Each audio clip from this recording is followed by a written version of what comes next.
আসসালামু আলাইকুম বন্ধুরা, এসআর বাংলা কুকিংয়ে আপনাদের স্বাগত। বন্ধুরা, আরেকটি নতুন রেসিপি নিয়ে আমি আপনাদের সামনে হাজির হয়েছি। আজকে আমি বানাবো আলুর পাকোড়া।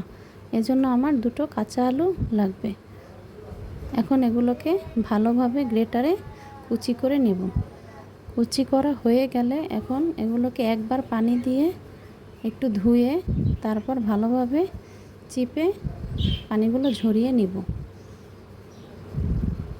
ঝরিয়ে নেওয়া হয়ে গেলে এখন এর মধ্যে দেব আমি পেঁয়াজ কুচি, কাঁচামরিচ কুচি, এরপর দিয়ে দেব লাল মরিচের গুঁড়া 1 চামচ, হাফ চামচ দিলাম হলুদের গুঁড়া, স্বাদ মতো লবণ দিলাম, জিরার গুঁড়া, এরপর দিয়ে দিলাম 1 চামচ চাট মশলা দিয়ে ভালোভাবে এগুলোকে এখন মেখে নেব।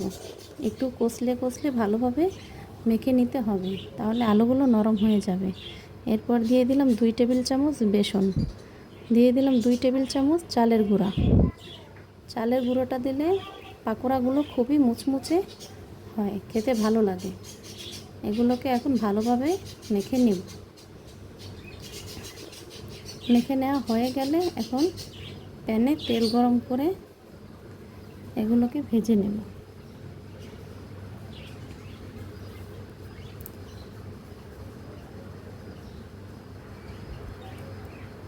লো মিডিয়াম আছে ভালোভাবে এগুলোকে মুচমুচে করে ভেজে নিতে হবে।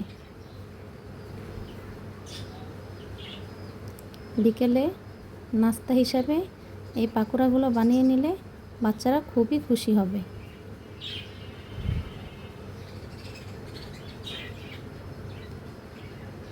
তো তৈরি হয়ে গেল আমাদের মজাদার আলুর পাকোড়া।